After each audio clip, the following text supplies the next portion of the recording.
결혼 2년째 서연은 여전히 시댁에서 조심스럽게 살아가고 있었다. 또 그 촌스러운 옷을 입고 왔구나. 시어머니 박말순이 며느리를 보자마자 혀를 찼다. 서연은 조용히 고개를 숙인 채 거실로 들어갔다. 수수한 블라우스와 베이지색 치마, 언제나 변함없는 그녀의 모습이었다. 네가 뭘 할 수 있겠니? 우리 아들 발목만 잡는구나. 박말순의 날선 말에도 서연은 묵묵히 차를 우리기 시작했다. 2년간 이어진 일상이었다. 언제까지 이런 모욕을 참아야 할까? 하지만 그녀는 여전히 아무 말도 하지 않았다. 아들 친구들 모임에도 데려갈 수가 있나? 다른 변호사 부인들은 명품 베개 고급 옷을 입는데. 박말순이 서연의 낡은 가방을 흘끗 보며 고개를 저었다. 엄마, 그만해요. 도연이 낮은 목소리로 말했지만 그의 눈빛에는 확신이 없었다. 서연은 아무 말 없이 짐을 들고 안방으로 향했다. 시어머니는 그런 며느리의 뒷모습을 보며 만족스러운 듯 고개를 끄덕였다. 안녕하세요. 노년백서입니다. 오늘은 시어머니에게 당하기만 하던 며느리의 반전 스토리를 준비했어요. 과연 서연에게는 어떤 비밀이 숨겨져 있을까요? 이야기가 진행될수록 더욱 흥미진진해집니다. 구독과 좋아요, 알림 설정 부탁드립니다. 순한 게 다행이야. 말 잘 들을 것 같고. 하지만 박말순은 몰랐다.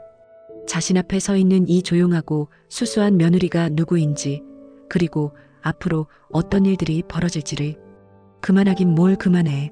내 형수들 좀 봐. 다들 집안도 좋고 돈도 있어서 남편한테 도움이 되잖아. 근데 이해는? 서연의 손이 잠시 멈췄다가 다시 움직였다. 찻잔을 놓는 소리만이 조용한 거실에 울렸다. 도연아, 너도 이제 생각해봐야지. 내가 더 성공하려면. 박말순이 아들을 바라보며 의미심장하게 말했다.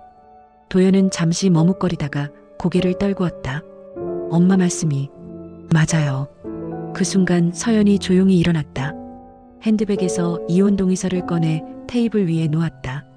이미 자신의 도장이 찍혀 있었다. 이게 뭐야? 박말순이 놀라며 서류를 집어들었다. 이혼 동의서입니다. 서연의 목소리는 평온했다. 저도 더 이상은 힘들어요. 도연의 얼굴이 창백해졌다. 서연아, 잠깐. 그동안 고생 많으셨습니다. 서연은 깊게 인사를 하고는 현관으로 향했다. 박말순은 며느리의 뒷모습을 보며 뭔가 이상한 기분이 들었다. 그 조용하고 의젓한 자세가 왠지 낯설게 느껴졌다. 서연은 문을 나서며 조용히 중얼거렸다. 이제 정말 제 길을 가야겠어요. 그녀의 눈빛에 2년간 감춰온 무언가가 깊숙이 숨어 있었다.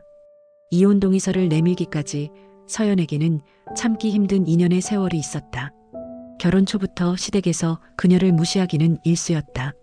돈도 없고 백도 없고 일도 제대로 못하지. 우리 아들 발목만 잡네. 시어머니 박말순의 독설은 날이 갈수록 심해졌다. 특히 명절이면 서연의 고통은 배가 되었다. 제사 준비, 음식 장만, 설거지까지 가장 힘든 일들은 모두 며느리의 몫이었다. 새벽 4시부터 일어나 준비해도 이것도 못하냐는 핀잔만 돌아왔다. 서연아, 좀 더 빨리빨리 해. 손님들 오기 전에 다 끝내야지. 도연마저 아내를 재촉했다. 알겠어요. 서연은 지친 목소리로 답하며 부엌에서 혼자 분주했다. 한마디 따뜻한 말조차 없었다. 우리 친구 딸은 의사랑 결혼해서 요리도 잘하고 살림도 잘하는데 너는? 박말순이 친구 딸과 비교하며 서연을 깎아내렸다. 명절이 끝나면 서연은 늘 몸살을 앓았다. 하지만 아픈 며느리를 챙겨주는 이는 없었다. 어느 날 저녁 서연이 감기로 힘들어하는 것을 본 도연이 말했다. 서연아, 엄마가 좀 까칠하셔도 이해해줘. 우리 집안이 원래 그래. 당신은 언제나 어머니 편이시네요. 서연의 목소리에 처음으로 서운함이 묻어났다. 그런 게 아니라 엄마도 나름 이유가 있으셔서. 저에게도 이유가 있어요. 서연이 조용히 말했다. 저도 사람인데 왜 항상 참기만 해야 하죠? 도연은 잠시 말문이 막혔다가 한숨을 내쉬었다. 서연아, 좀만 더 참아줘. 시간이 지나면 나아질 거야. 그러나 시간이 지날수록 상황은 더 악화되었다. 박말순은 며느리가 무능하다고 여기며 아예 대놓고 무시하기 시작했다. 도연아, 내 동기들 부인들은 다 남편 뒷바라지 잘해서 승진도 빨리 하던데 너는 왜 이래? 그런 어머니의 말에 도연도 서연을 보는 시선이 달라졌다. 점점 차가워지는 남편의 태도에 서연의 마음은 더욱 무너져 갔다. 어느 밤 서연은 거울 앞에 서서 자신을 바라봤다. 야위어진 얼굴, 생기 없는 눈빛. 2년 전의 자신과는 완전히 다른 모습이었다. 나는 그냥 평범하게 조용히 살고 싶었는데. 서연은 작은 목소리로 중얼거렸다. 그 순간 마음 한구석에서 무언가가 꿈틀거렸다. 더 이상 참을 수 없다는 의지가 조용히 자라나고 있었다.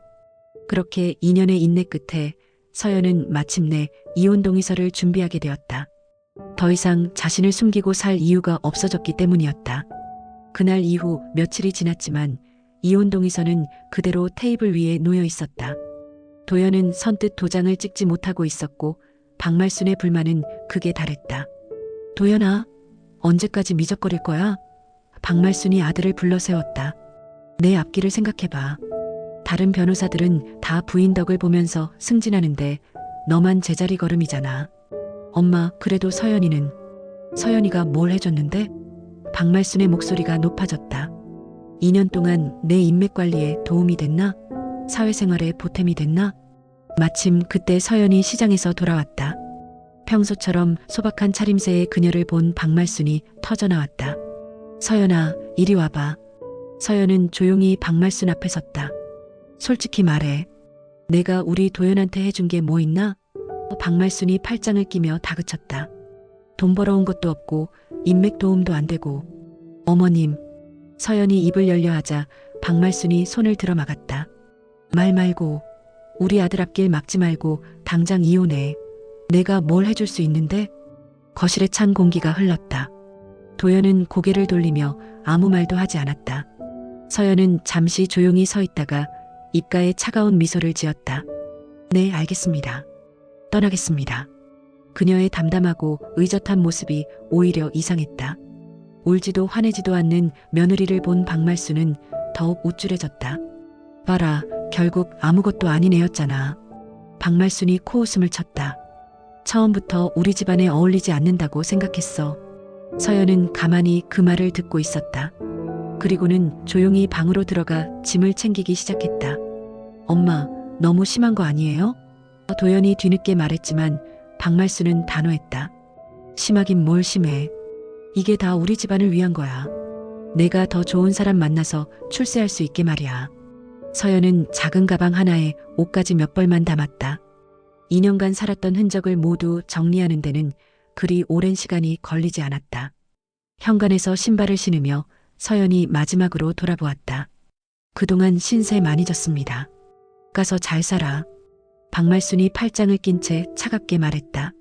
서연이 문을 나서자 박말순이 도연에게 말했다. 봐, 생각보다 순순히 나가네. 역시 우리 집안에 미련 같은 건 없었나 봐. 하지만 박말순은 몰랐다. 방금 자신의 집을 나선 여자가 누구인지, 그리고 곧 어떤 일이 벌어질지를. 서연은 걸어가며 핸드폰을 꺼내 번호를 눌렀다.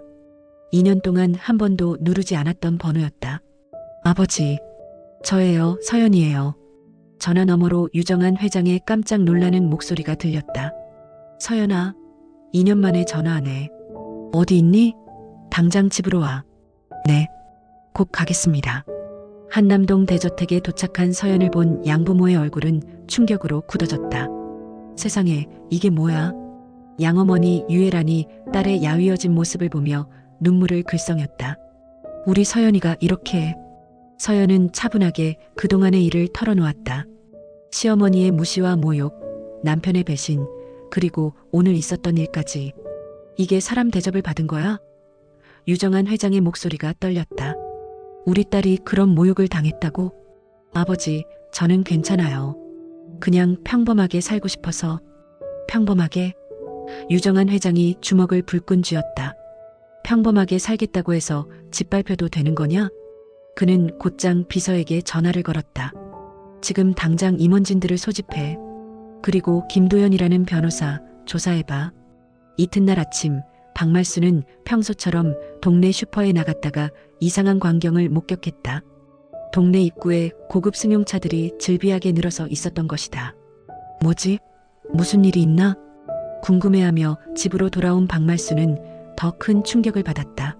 자신의 집 앞에 정장을 입은 남자들이 서 있었고 그 가운데 어제 떠난 며느리 서연이 서 있었던 것이다. 서연아, 넌 왜 여기 있어? 서연은 차분하게 미소를 지었다. 인사드리러 왔어요, 어머님. 그때 한 노신사가 앞으로 나섰다. 60대 중반의 품격 있는 인상에 아우라가 남달랐다. 안녕하십니까? 유성그룹 회장 유정안입니다. 박말순의 다리가 후들거렸다. 유성그룹? 그 유명한 대기업? 우리 딸이 그동안 신세를 많이 졌다고 들었습니다. 유정안 회장의 목소리는 차가웠다. 딸이라고 하셨나요? 박말순이 더듬거렸다. 네. 서연이는 저의 양딸입니다. 유정안 회장이 서연의 어깨에 손을 올렸다. 2년 전부터 평범하게 살겠다고 해서 그냥 두었는데 이런 대접을 받았다니. 박말수는 믿을 수 없다는 표정으로 서연을 바라봤다. 그 평범하고 초라해 보였던 며느리가 재벌가의 딸이라니. 마침 도연이 회사에서 급하게 돌아왔다. 집 앞의 상황을 본 그의 얼굴도 창백해졌다. 서연아, 이게 무슨... 도연이 말을 잇지 못했다. 안녕하세요, 도연 씨. 서연이 정중하게 인사했다. 그동안 고마웠어요. 유정안 회장이 도연을 차갑게 바라보며 말했다. 당신이 우리 딸의 남편이었던 분이군요. 2년 동안 어떻게 대해주셨는지 잘 들었습니다. 박말수는 다리에 힘이 풀려 주저앉을 뻔했다. 자신이 그토록 무시했던 며느리가 그 아무것도 아닌 애가 사실은 자신들보다 훨씬 높은 곳에 있는 사람이었던 것이다. 서연은 마지막으로 시댁을 바라보며 조용히 말했다. 이제 정말로 제 길을 가겠습니다. 안녕히 계세요. 서연의 정중한 인사가 끝나자 정적이 흘렀다. 박말수는 여전히 현실을 받아들이지 못하고 있었다. 뭐라고요? 상속녀라고요? 박말순의 목소리가 떨렸다. 그럼 그동안 왜 가난한 척? 서연은 차분하게 미소를 지으며 말했다. 저는 평범하게 살고 싶었어요. 사람들이 진짜 저를 좋아해서 다가오기를 바랐거든요. 그녀의 목소리에 아쉬움이 묻어났다. 하지만 저를 끝내 무능하다며 몰아낸 건 당신들이었죠. 도연이 말을 더듬었다. 서연아, 그럼 지난 2년 동안 어떻게 저를 대하셨는지는 당신들이 더 잘 아실 거예요. 서연의 눈빛이 차가워졌다. 유정안 회장이 한 걸음 앞으로 나섰다. 박말순 여사님, 우리 딸이 평범하게 살겠다고 해서 존중해줬습니다. 하지만 이제는 다릅니다. 그의 목소리에 위엄이 서렸다. 앞으로 서연이는 유성그룹의 정식 후계자로서 그리고 우리 교육재단의 이사장으로 활동하게 됩니다. 교육재단 이사장? 박말순이 다시 한번 충격을 받았다. 네. 서연이는 원래 교육학을 전공했고 교사로서의 경험도 있어서 적임자입니다. 서연이 아버지의 손을 잡으며 일어섰다. 아버지, 이제 정말로 가요. 그들이 돌아서려는 순간 도연이 다급하게 외쳤다. 서연아, 잠깐. 우리 다시 생각해보자. 이혼은 아직 안 했잖아. 서연이 뒤돌아보며 씁쓸하게 웃었다. 도연 씨, 이미 제 마음은 떠났어요. 2년 동안 기다렸는데 당신은 한 번도 내 편에 서주지 않았잖아요. 박말순이 허둥지둥 일어났다. 서연아, 어머니가 잘못했어. 몰라서 그랬어. 이제라도? 서연이 고개를 저었다. 너무 늦었어요, 어머님. 저는 이제 진짜로 제가 되고 싶었던 사람이 되려고 해요. 유정안 회장이 마지막으로 말했다. 김도연. 유정안 회장의 목소리가 차갑게 식었다. 당신이 우리 딸을 어떻게 대했는지 이제 확실히 알겠군. 앞으로는 우리 서연이에게 접근하지 말게. 고급 승용차들이 일제히 출발하자 동네 사람들이 하나둘 나와서 구경했다. 저게 뭐야? 저 집에 무슨 일이? 아, 서연이가 재벌가 딸이었나 봐. 박말순과 도연은 사람들의 수군거림 속에서 넋을 잃고 서 있을 수밖에 없었다. 그로부터 한 달 후 신문 사회면에 큰 기사가 실렸다. 유성그룹 창업주 딸, 교육재단 이사장 취임, 교육기회 균등 실현에 앞장서겠다. 사진 속의 서연은 더 이상 수수한 며느리가 아니었다. 품격 있는 정장을 입고 당당하게 미소 짓는 그녀는 사회적 존경을 받는 인물로 거듭나 있었다. 박말수는 그 신문을 보며 뒤늦은 후회를 삼킬 수밖에 없었다.